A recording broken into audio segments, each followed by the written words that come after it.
Hello guys, a new series is starting with my new video. I was asked if I could talk a little bit about tattoos. Today we are talking about the swastika tattoo.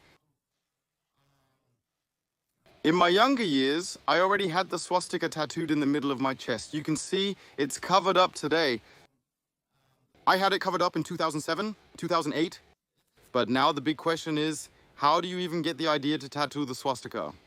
When I got that tattoo, I was very politicized and deeply involved in far-right, radical right circles, the music, subculture, and skinhead milieu, where being tattooed is part of it. The hairstyle you see here is associated with skinheads, but I might not be the best person to discuss that in depth. But back then I was moving in this milieu, and then I decided to get this swastika. What was I thinking? Now one could first say you didn't think at all. That's quite possible. I've done many things without giving them a second thought.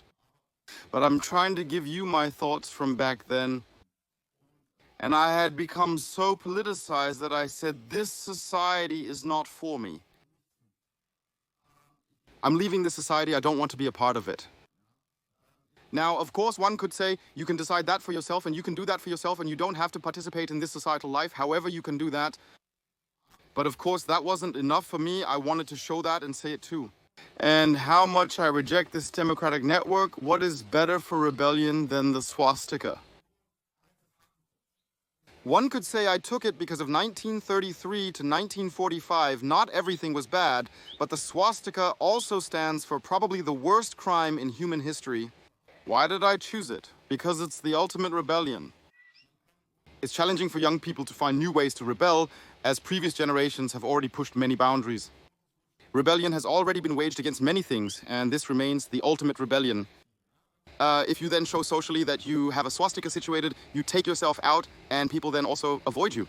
And that was also done very consciously by me to show it like that. When you then also wore t-shirts with a V-neck and the swastika peeked out like that, you then feel incredibly strong. Today, I'm ashamed to share this with you today, but it's part of the story. You considered yourself tough for having a tattoo from 1933, 1945, related to Adolf Hitler and standing by it. And it wasn't all that bad, which is why the swastika... Yes, when I tell myself this today, I'm really ashamed of it. What's the message to young viewers who write to me about tattoos, especially those in certain social circles? This holds particularly true for extremist or criminal associations who often identify themselves through tattoos.